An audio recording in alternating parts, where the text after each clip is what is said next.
Dios les bendiga a todos mis hermanos. Estamos de nuevo preparados para el estudio de la palabra de Dios. Cada jueves apartamos un tiempo para dedicarlo justamente a orar y estudiar las Sagradas Escrituras. El mejor método para poder estudiar la palabra de Dios es siguiendo los principios de la hermenéutica, que es la ciencia que estudia los principios de la correcta interpretación de la palabra de Dios. Bien, estamos haciendo un estudio sistemático del libro de Romanos, de la carta del apóstol Pablo a los romanos. Antes de entrar en el estudio, solamente decirles que de nuevo estamos muy contentos de ver vuestra fidelidad al Señor, de ver cómo a pesar de las dificultades, a pesar de los problemas que enfrentamos a diario, seguimos firmes en la fe. Y mientras muchos se quejan, muchos pastores se quejan de que se están quedando sin gente, nosotros vemos como, cada vez tenemos más gente que contacta con nosotros, que nos hacen preguntas, que nos dicen que a través de nuestros vídeos están siendo edificados, y eso es algo que de verdad llena nuestro corazón de gozo, porque oramos siempre para ser útiles al Señor, ¿no? Para ser de edificación a la iglesia de Cristo. Bien, hagamos una oración y ahora entramos en el estudio de la palabra de Dios. Padre del cielo, te damos muchas gracias, Señor, por la oportunidad que nos has dejado de tener tu palabra con nosotros. Gracias porque para nosotros es una bendición, es un pozo lleno de ricos tesoros que podemos acudir a él para enriquecer nuestra vida espiritual.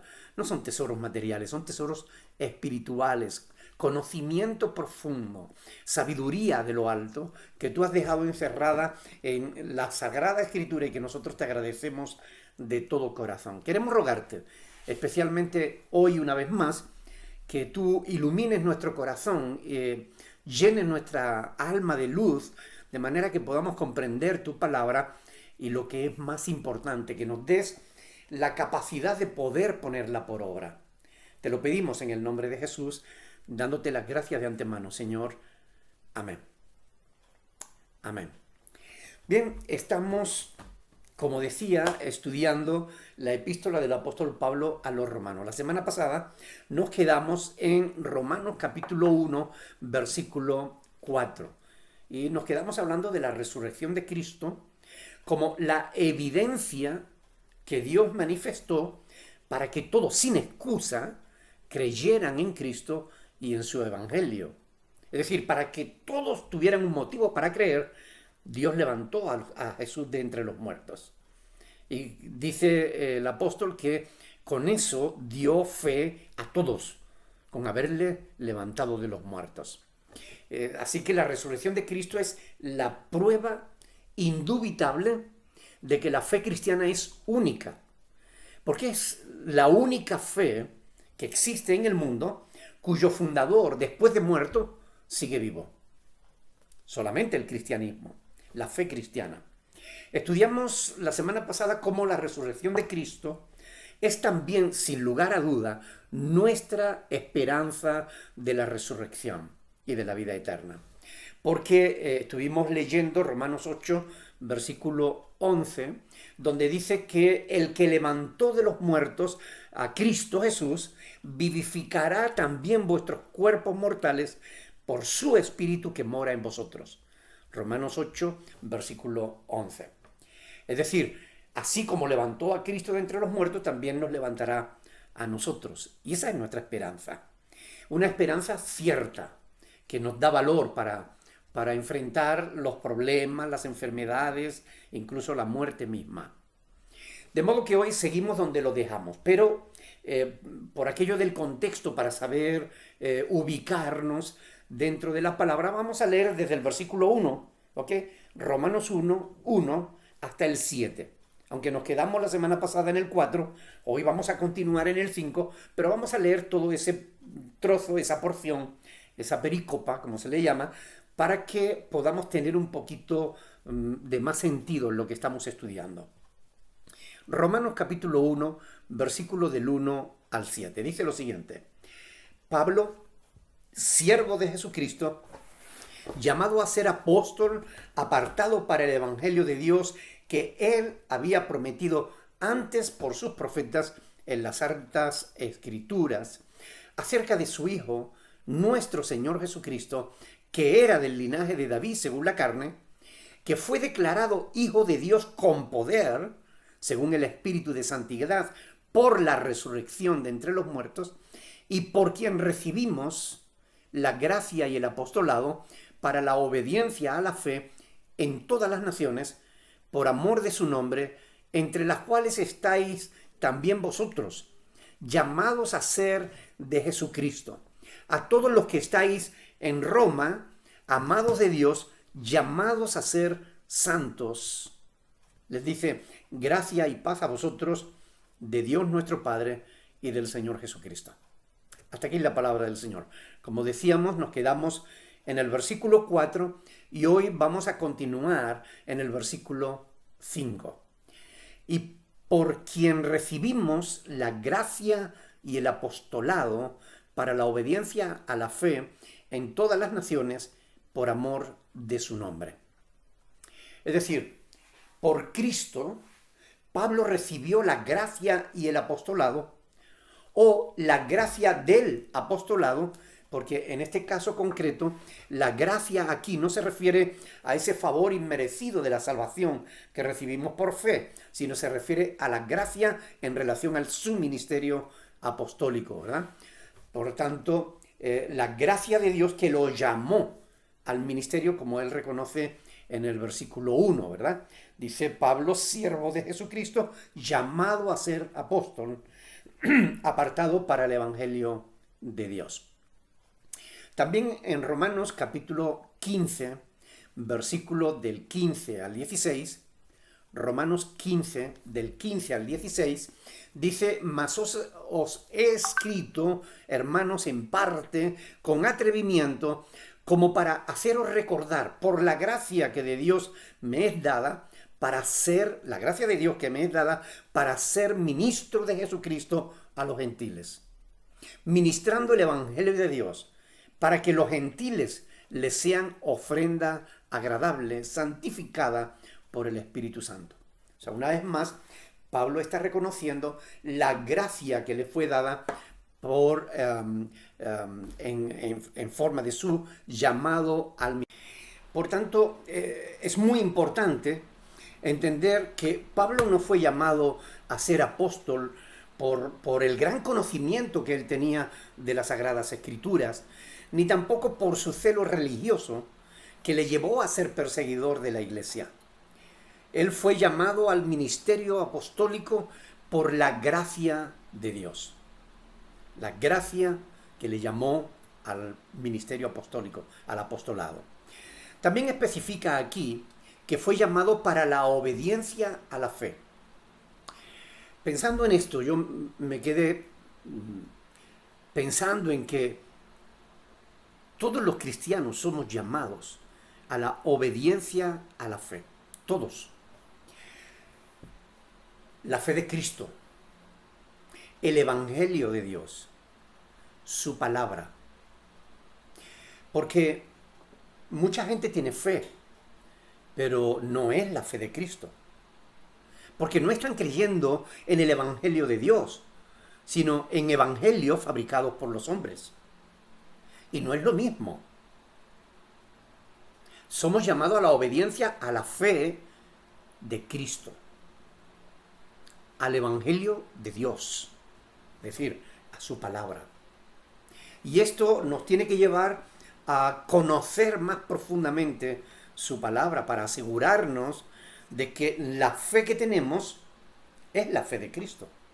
Y no es la fe pentecostal, o la fe calvinista, o la fe reformada, o la presbiteriana, o la metodista, porque esas fees no es la fe de Cristo.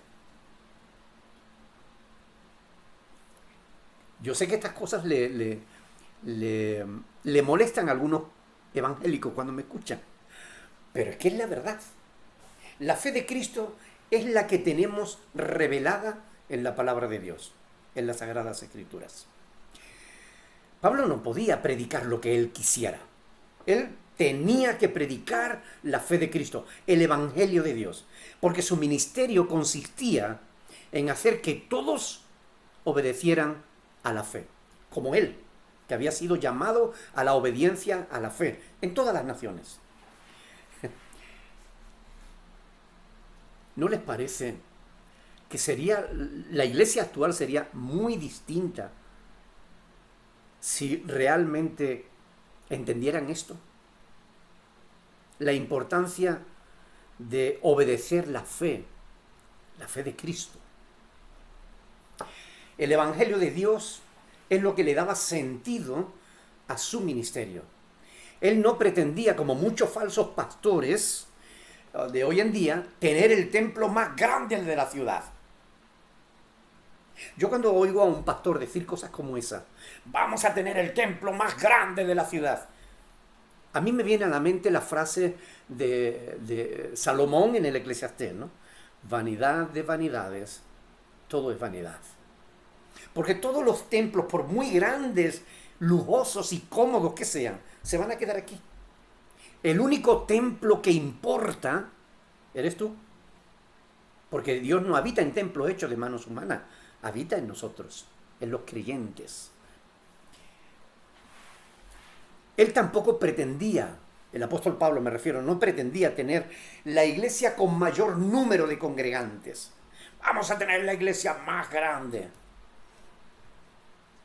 Porque no siempre el número de personas demuestra o es evidencia de estar en la verdad.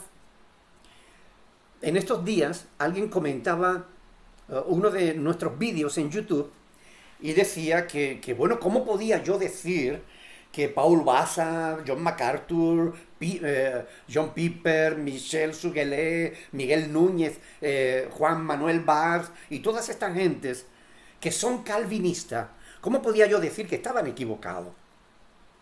Que ellos son grandes siervos de Dios, que los siguen gran cantidad de gente. Y yo les comentaba que también es un gran siervo de Dios, aparentemente, y lo siguen mucha gente al Papa.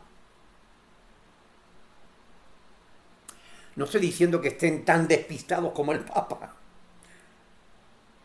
pero así como el Papa tiene el respeto y lo siguen millones de personas en todo el mundo, estos, aunque tengan el respeto de millones de personas, una mentira, por mucho respaldo que tenga, no va a dejar de ser mentira.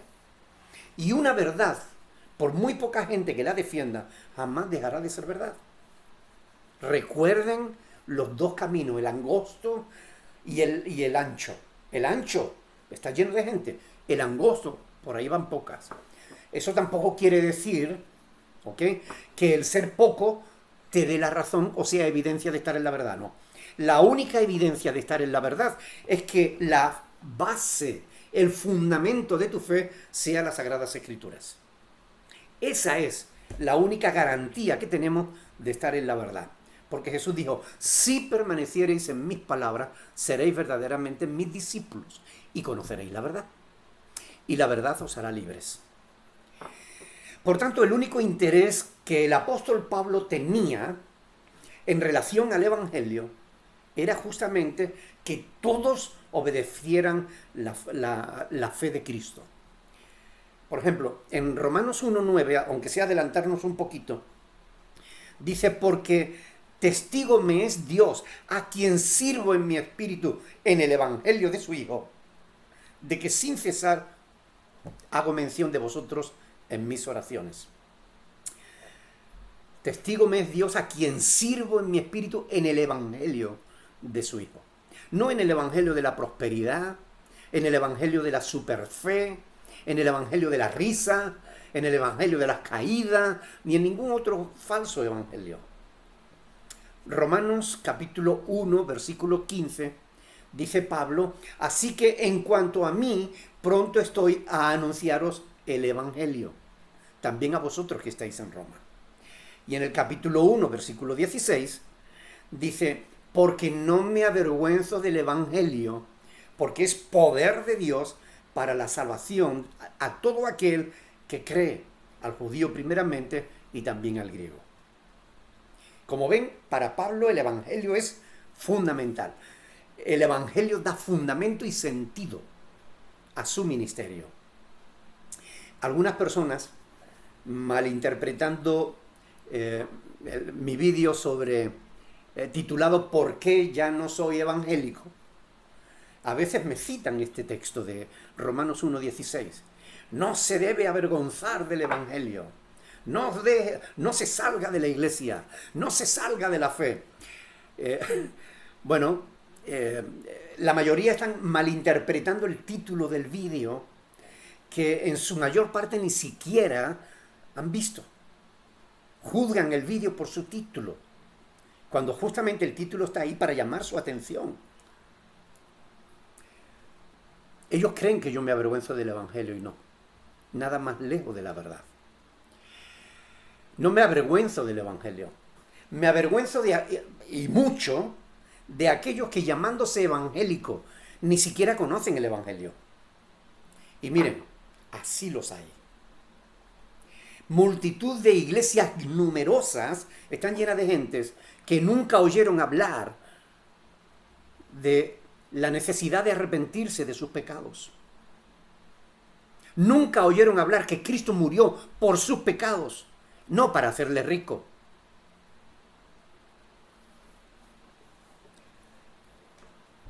Estas personas se dejan llevar de su defensa de lo que ellos consideran suyo.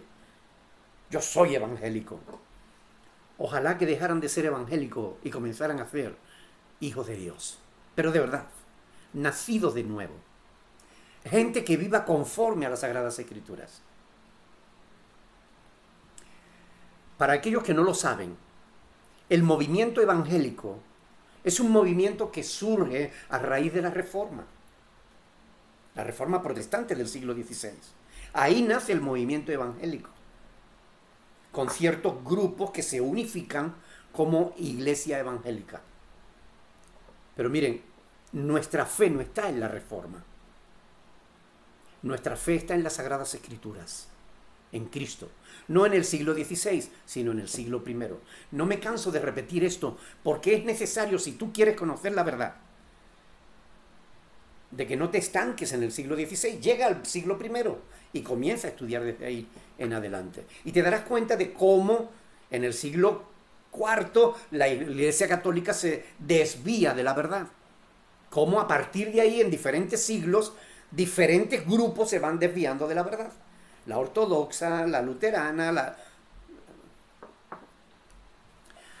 Ellos no saben, los que critican ese vídeo de por qué ya no soy evangélico, no saben que un día van a tener que dar cuenta delante de Dios por los falsos testimonios y los falsos juicios que hacen contra mi persona. Algunos me acusan de no tener al Espíritu Santo, de no haber nacido de nuevo, de no ser un siervo de Dios, de estar condenado, me mandan al infierno. A mí no me importa lo que ellos digan, porque yo en poco tengo el ser juzgado por ellos. A mí nadie me juzga, el que me juzga es Dios. Pueden juzgar lo que yo digo, lo que yo enseño, pero a mí quien me juzga es Dios. Debemos juzgar las enseñanzas no en apariencia, sino con justo juicio, con conocimiento de la palabra de Dios. La mayoría de los que me juzgan ni siquiera tienen el más mínimo conocimiento bíblico. Es una lástima. A mí me da lástima por ellos. De verdad que sí. Porque me acusan de prepotencia, de orgulloso, me acusan de mil cosas. Cuando en realidad lo único que estoy haciendo es, como Pablo en su tiempo, cumplir con mi ministerio. Cumplir con la obediencia a la fe. Y como siervo de Dios, yo he sido llamado para exponer la verdad y combatir el error. Son dos caras de una misma moneda.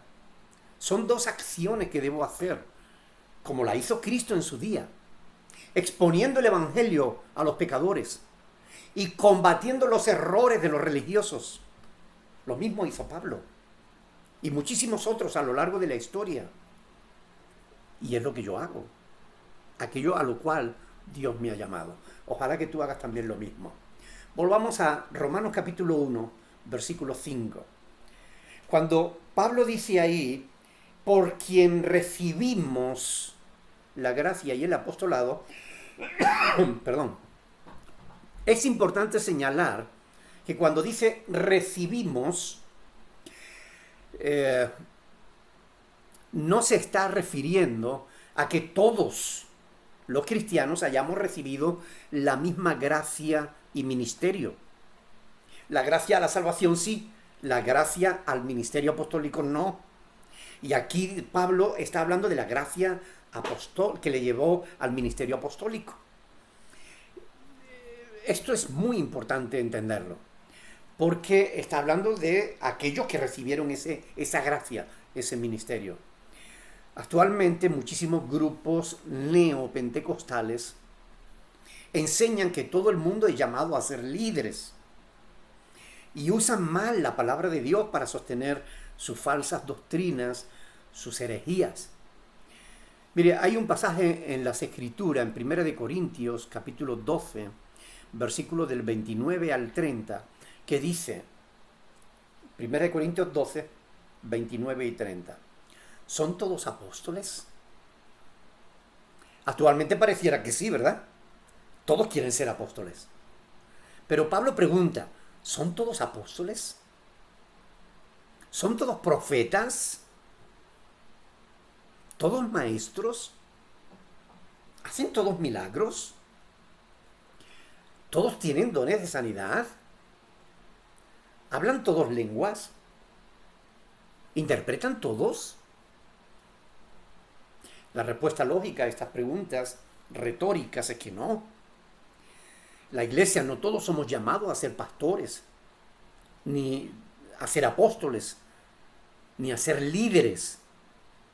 Es más, la palabra líder no aparece en la Biblia en relación a la iglesia. Jamás. No hay ni un solo texto en la Biblia que relacione la palabra líder con la iglesia. Ni una. Como no hay ni un solo texto en la Biblia que relacione la palabra diezmo con la iglesia. Ni uno. Pero son falsas doctrinas que los hombres sacan para su propio provecho. Y son doctrinas que son contrarias a la fe de nuestro Señor Jesucristo. Nosotros somos llamados a la obediencia a la fe de Cristo. No a la obediencia a las falsas doctrinas, a la obediencia a la fe de Cristo. Algunos, cuando se les predica la verdad, estando en un grupo donde se les enseña la mentira, tienen miedo de salir de ahí, porque creen que les van a caer todas las maldiciones del mundo en lo alto. De hecho, algunos pastores maldicen a la gente que se salen de sus grupos. Pero bueno, si un pastor te maldice porque tú te vas a salir de ese grupo, porque le has enfrentado con la palabra, le has demostrado que está equivocado y no quiere rectificar. Mire, lo que demuestra ese pastor al maldecirte es que no es un siervo de Dios.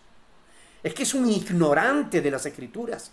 Porque la palabra de Dios, Romanos capítulo 12, versículo 14, dice, bendecid y no maldigáis. Si alguien te maldice, no está haciendo la voluntad de Dios. ¿Tú crees que Dios va a respaldar esa maldición? No, la volverá contra aquel que la hizo, porque Dios protege a sus hijos. El ángel de Jehová acampa alrededor de los que le temen y los defiende. Yo estaré con vosotros todos los días, dijo Jesús a sus discípulos. Romanos capítulo 12, versículo del 6 al 8, el apóstol Pablo dice lo siguiente: de manera que, teniendo diferentes dones, según la gracia que nos es dada, porque no a todos les es dada la misma gracia. Si el de profecía, úsese conforme a la medida de la fe. O si el de servicio, en servicio, el que enseña en la enseñanza, el que exhorta en la exhortación, el que reparte con liberalidad, el que preside con solicitud, el que hace misericordia con alegría. La clave de este pasaje está en la frase, según la gracia que nos es dada. Pablo recibió la gracia del apostolado. Los que hoy se hacen llamar apóstoles no recibieron esa gracia de parte de Dios. Se la autoproclamaron ellos solos sin que Cristo les haya, ni Cristo ni nadie les haya llamado al apostolado. Pablo, escribiendo a los Gálatas en el capítulo 1, versículo 1, dice: Pablo, apóstol, no de hombre ni por hombre, sino por Jesucristo y por Dios el Padre, que lo resucitó de los muertos. No es el hombre quien te tiene que dar el apostolado, es Dios. Y Dios no lo da hoy en día, porque ya terminó la Biblia con 12 apóstoles. Apocalipsis capítulo 21, versículo 14. Aquí vemos por medio de quién recibió él su apostolado. Lo recibió para que por medio de él pudiese proclamar el nombre de Cristo y promover su causa. Es decir, para promover la obediencia a la fe de Cristo. Es muy curioso que, a pesar de ser fácil de entender, sin embargo muchos creen que hay alguna contradicción en esto de obediencia y fe. ¿Es obediencia o es fe? Si es obediencia no es ley, no es obra. Si es fe, no está exento de obra, de ley. Bueno, algunos se hacen un lío. Porque se ha hecho tanto énfasis en la fe para alejarnos de la Iglesia de Roma, que hace énfasis en las obras. Ellos dicen que dando limosna tú puedes llegar al cielo. Algo que han tomado de los libros apócrifos que tienen en sus Biblias, que no son inspirados por Dios. Pero la verdad es que no es esa. El Evangelio de Cristo nos dice que es por fe que podemos ser salvos, ¿verdad?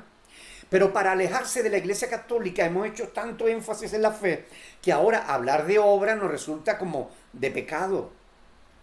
Y no, la palabra de Dios es sencilla si la entendemos dentro de su contexto general. Dios exige obediencia a la fe. No solo fe, Dios exige también obediencia. Y la obediencia no es la que te salva la fe. No le estamos añadiendo nada a la fe. La obediencia es la prueba de que tu fe es genuina. Obediencia no a la ley mosaica, sino a la ley de Cristo. Algunos se hacen un lío también con esto porque no entienden la diferencia. Y quieren mezclar y poner a la iglesia bajo los mandamientos del antiguo pacto. Es un error. La ley mosaica, la ley que Dios le dio a Moisés, es una ley que no salva a nadie. Es una ley que condena, pone a todos bajo juicio. Vamos a ver un texto que lo dice así, ¿no? Pero la ley de Cristo es una ley que cumplimos no para salvarnos, sino porque ya somos salvos. Romanos capítulo 3, versículos 19 al 20. Ahí podemos entender más fácilmente todo esto. Dice: porque sabemos, dice Pablo, que todo lo que la ley dice, Romanos 3, 19, porque sabemos que todo lo que la ley dice, lo dice a los que están bajo la ley, es decir, a los judíos, para que toda boca se cierre y todo el mundo quede bajo el juicio de Dios, para los judíos y para el que trata de justificarse por sus buenas obras. La ley mosaica te condena,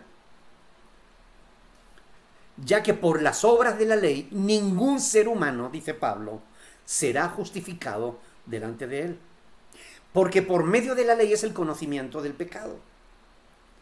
Así que llegado su momento estudiaremos estos pasajes, ¿verdad? Pero basten ahora para entender que la ley del antiguo pacto no justifica ni salva a nadie, sino que condena a todo el mundo, a todos pone bajo juicio de Dios.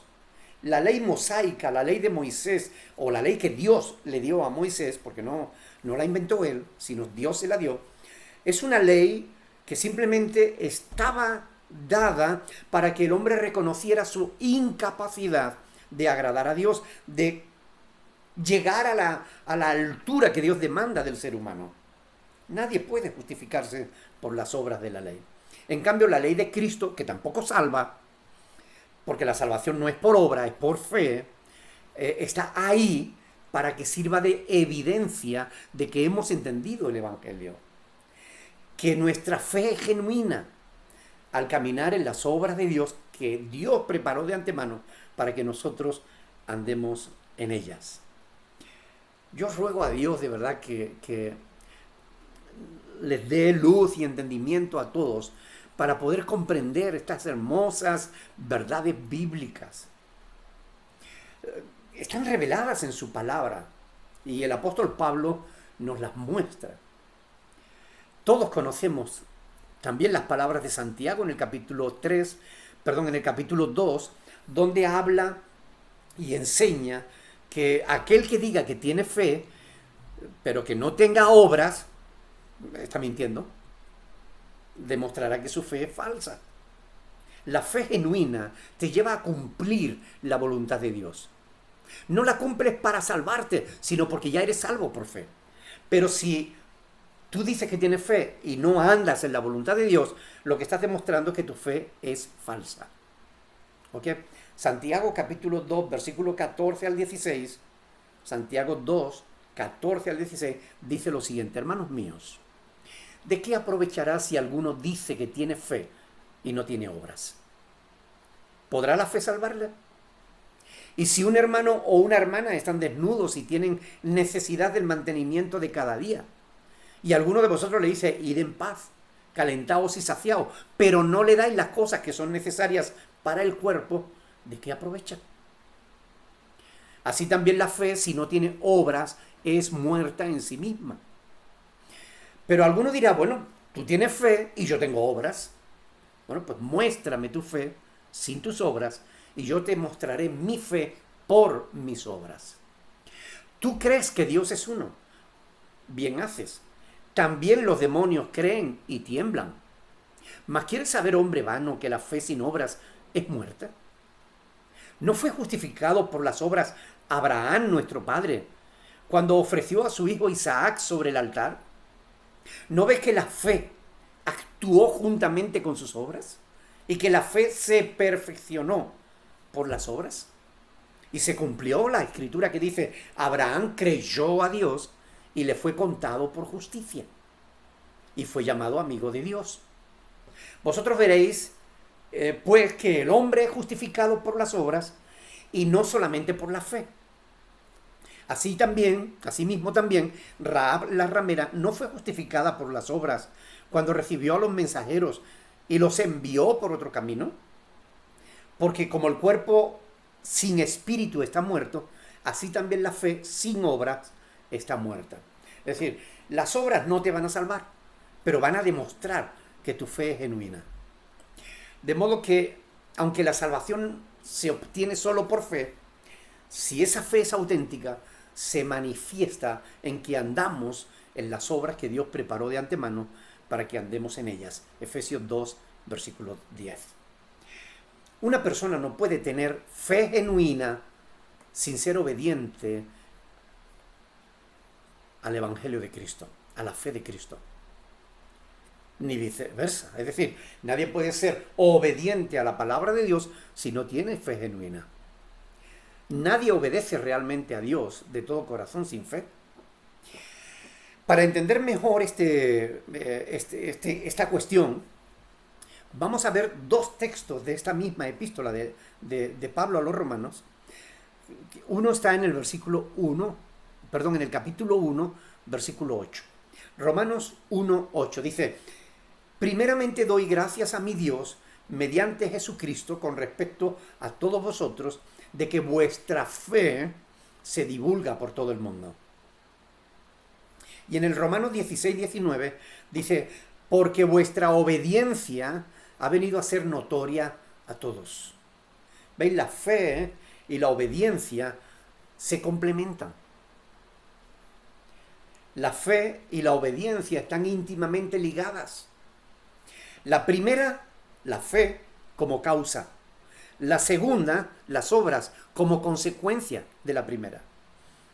La fe te debe llevar a la obediencia, no para salvarte, porque lo que te salva es la fe.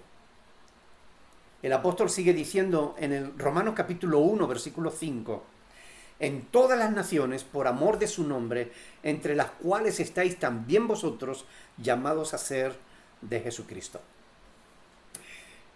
El Evangelio, hermanos, es para todas las naciones, no solo para Israel, como algunos están sugiriendo, ¿verdad? Desde siempre quiso Dios que la salvación fuera para todos, para todas las naciones de la tierra. Así se lo hizo saber a Abraham ya en el primer libro de la Biblia, en Génesis capítulo 12, versículo 3. Dios le dijo que bendeciré a los que te bendijeren y maldeciré a los que te maldijeren, y serán benditas en ti todas las familias de la tierra.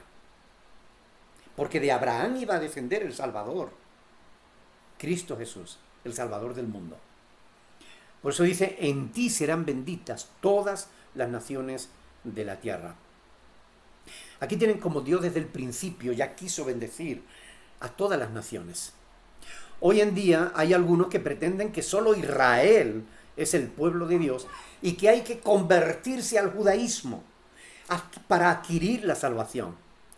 Es decir, que tienes que cumplir con los mandamientos de la ley, con las celebraciones de las fiestas judías, etcétera, etcétera. Pero eso no es verdad. Esa judaización de la iglesia es contraria a la teología bíblica, que separa a la iglesia de Israel, marcando claras diferencias entre ambos pueblos. Una cosa es Israel, otra cosa es la iglesia. Confundir a Israel con la iglesia, o viceversa, a la iglesia con Israel, es un simplismo teológico que te va a llevar a errar, a equivocarte, a numerosos errores doctrinales. Gravemente te va a alejar de la verdad. Hay enorme diferencia entre Israel y la iglesia. Si no la tienes en cuenta, acabarás equivocándote por completo, creyendo falsas doctrinas, como hay por ahí algunos. He visto pastores que se ponen el talí, el manto, que celebran la Pascua judía en vez de la Santa Cena. ¡Pero qué locura! ¿Acaso Cristo no es nuestra Pascua que ya fue sacrificada? ¿Tenemos nosotros que hacer nuevos sacrificios? ¿No dice la Biblia que Cristo con un solo sacrificio hizo perfectos para siempre a los santificados? Pero ¿de dónde sacan esas cosas? De la Biblia no. A Israel se pertenece por nacimiento. A la iglesia por nuevo nacimiento. A Israel, la evidencia de pertenecer a Israel es la circuncisión en el hombre. La evidencia de pertenecer a la iglesia es el sello y la presencia del Espíritu Santo en la vida del creyente. Israel está bajo el antiguo pacto, la ley de Moisés. La iglesia está en el nuevo pacto, bajo la ley de Cristo. Bueno, podría poner multitud de textos y de ejemplos. Si quieres un estudio al respecto de este tema, en nuestra página web lo tienes. Puedes ir www.iglesia-berea.com y ahí tienes un estudio sobre la diferencia entre Israel y la iglesia. Estudia. Porque algunos quieren saber sin estudiar y eso no es posible. Cuando un cristiano dice que pertenece al Israel espiritual, comete un error de interpretación infantil. Sus postulados son erróneos. Y de ahí que va a llegar a cuestiones y a conclusiones también erróneas. Un estudio más detallado de esto, como digo, pues pueden encontrarla ahí en nuestra página web. He oído a algunos proponer el siguiente argumento. Dicen, es que la salvación viene de los judíos. Y sí, esa es una frase que el Señor Jesús dijo y que la encontramos en Juan capítulo 4, verso 22, cuando Él estaba dialogando con la mujer samaritana. Una frase que muchos malinterpretan, porque Cristo ahí, en esa ocasión, estaba hablando con una samaritana y discutiendo dónde se debía adorar.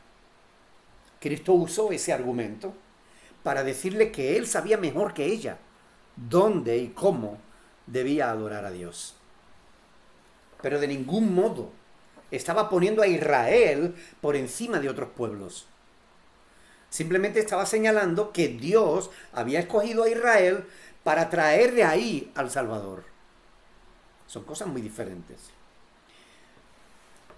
Lo voy a decir una vez, por eso quiero que presten atención. Y lo voy a decir despacio y claro para que todos lo entiendan. No lo voy a repetir. Cristo nació como judío, pero Dios no es judío. Cristo es Dios, pero en Cristo se dan las dos naturalezas, la divina y la humana. Como hombre, Cristo nació como judío. Como Dios preexistía desde antes de que existieran los judíos. Por tanto, no confundan el atún con el betún. Dios no es judío. Dios ya existía antes que Israel. Es como aquellos que llaman Madre de Dios a María. ¿Cómo puede ser María Madre de Dios? Es una incongruencia. María es madre del cuerpo de Jesús, de la naturaleza humana de Jesús. Jesús como hombre nació de María, como hombre. Pero como Dios existía antes de que María existiera. Si María fuera madre de Dios, tenía que existir antes que Dios, porque la madre es antes que el hijo. Pero Dios no es hijo de María. Cristo, la naturaleza humana de Cristo, es hijo de María. Pero la naturaleza divina de Cristo preexistía desde la eternidad hasta la eternidad, porque Él es Dios. Él es eterno, María no. Algunos se hacen verdaderos líos con estas cosas. Los católicos discutirán esto hasta hartarse, pero realmente no tienen razón alguna, porque no están teniendo en cuenta las dos naturalezas que se dan en Jesús. No, Jesús es Dios, sí, pues entonces María es madre de Dios. No, María es madre de Jesús como hombre, pero Dios ya existía antes que María. No van a encontrar ni un solo texto en toda la Biblia en el que se llame a los a los cristianos a convertirse en judíos. Ni uno. En cambio van a encontrar muchos textos en la Biblia en el que los judíos son llamados a convertirse a la fe de Cristo. Piénsenlo. Ni un solo texto les dice a los cristianos que se conviertan en judíos, ni uno. No van a encontrar ni uno en la Biblia. Pero van a encontrar un montón de textos que le dice a los judíos que se conviertan a la fe de Cristo, que se arrepientan de sus pecados y crean que Jesucristo es el Señor. Desde el principio de la predicación de Cristo, fue ese el mensaje que Él predicó. El tiempo se ha cumplido y el reino de Dios se ha acercado. Arrepentíos y creed en el Evangelio. ¿Sí? Y Cristo estaba haciendo un llamado a los judíos a convertirse a la fe de Cristo, el Mesías. Esto no ocurre al revés. No hay textos en la Biblia que le diga a los cristianos que tienen que hacerse judíos. Y sí hay en el otro sentido. Estas cosas son importantes prestarle atención. Si no prestamos atención cuando leemos y estudiamos, bueno, pues vamos a caer en errores. Hoy me preguntaba una hermana, bueno, pues si la verdad es una, ¿por qué hay tantas iglesias diciendo cosas diferentes? La respuesta es sencilla, porque no todo el mundo conoce la verdad. Hay quien conoce la verdad y hay quien conoce parte de la verdad y hay quien no conoce nada de la verdad. Pero sobre todo, a mí me sorprende el analfabetismo bíblico de la iglesia actual, la pereza la indiferencia hacia la oración y el estudio de la palabra no tienen excusas. Están llevando a los creyentes cada día más lejos de Dios, más lejos de la verdad. Muchos están siguiendo sectas heréticas, herejías, creyendo que están siguiendo la verdad. Y muchas de las herejías que hoy se están predicando son viejas herejías que ya en el pasado se combatieron, se rechazaron y hoy están volviendo a surgir como si fueran verdades y no lo son. Hay gente que cree que está descubriendo la pólvora y está retomando, resucitando una vieja herejía que ya en el pasado fue rechazada por la Iglesia de Cristo. Hermanos, dejen la pereza, dejen la indiferencia, vuélvanse a Dios, oren, busquen a Dios en oración, estudien las Sagradas Escrituras, dediquen tiempo a la meditación de la palabra de Dios. No crean todo lo que les digan, ni siquiera me crean a mí, crean la palabra de Dios, pero estudienla, investiguen si es o no es cierto lo que se les enseña. Porque todos somos responsables de lo que creemos. No nuestros pastores, que por avaricia hacen mercadería de vosotros con palabras fingidas, como dice Pedro. Cada creyente es responsable de lo que cree. Cada creyente tiene la Biblia, la palabra de Dios. Cada creyente tiene o debería tener al Espíritu Santo en su corazón. Algunos creen tenerlo y no lo tienen, porque de verdad no se han arrepentido de sus pecados. Se han convertido a una experiencia religiosa, pero no han nacido de nuevo. Están en la iglesia, dicen que se gozan, pronuncian palabras incoherentes y sin sentido, y salen a la calle y siguen practicando los mismos pecados de siempre. ¿Dónde está tu nuevo nacimiento? ¿Dónde está la evidencia de que tu fe es genuina? ¿Dónde está tu obediencia a la fe de Cristo? ¿Dónde están tus obras? Las obras de Dios que Él preparó para que tú las hicieras, ¿dónde están? No vamos a seguir con el pasaje, ya se nos ha ido el tiempo, pero todavía no hemos terminado el capítulo, el versículo 5. No nos da tiempo de más. A mí me encantaría poder seguir, pero sé que debo parar porque si no sería muy largo el vídeo y hay algunos que necesitan tiempo para meditar todas estas cosas. Hermanos, por favor, se lo ruego, en nombre de Dios, dejen la pereza. Oren. Cuando vayan a leer la Biblia, oren. Dios, dame luz, dame entendimiento. Y ustedes se van a dar cuenta de que es como si estuvieras en un cuarto oscuro y de pronto se enciende la luz. Comienzas a ver lo que antes no veía. La palabra de Dios necesitamos ser guiados por el Espíritu de Dios que la inspiró para poder entenderla. Y hay quien cree que no necesita a Dios para nada. Estudien, oren, por favor.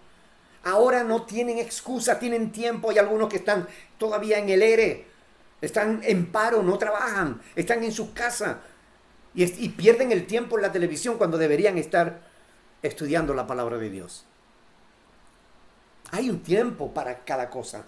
No te digo que no veas televisión. Yo la veo también algunas veces, cuando quiero despejar mi mente de otras cosas. Pero por favor, hay cosas más importantes que esa.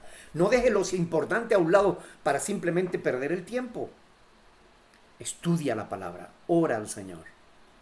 Oremos, hermanos, pidámosle a Dios que Él nos ayude a entender estas cosas, porque necesitamos entenderlas, para que nos aseguremos de que estamos andando en la obediencia a la fe de Cristo.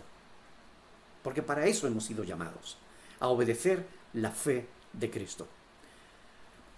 Vamos a orar, hermano. Padre del cielo, te damos gracias por tu bondad para con nosotros. Gracias porque tú eres bueno. Gracias porque nos ayuda en todas las cosas. Por esta hermosa palabra que nos has dejado para que la conozcamos y la pongamos por obra, Señor. Gracias. Ayúdanos a esforzarnos cada día más en ser mejores cristianos, mejores hijos tuyos, Señor. Que no nos aferremos a nuestras religiones, a nuestras tradiciones, a lo que nos han enseñado, sino a tu palabra, a la verdad de tu palabra. Ayúdanos a estar dispuestos a renunciar a cualquier cosa que no sea verdad conforme a lo que tú has dejado revelado en tu escritura. Ayúdanos a ser sencillos y humildes, a defender la verdad y no nuestra religión.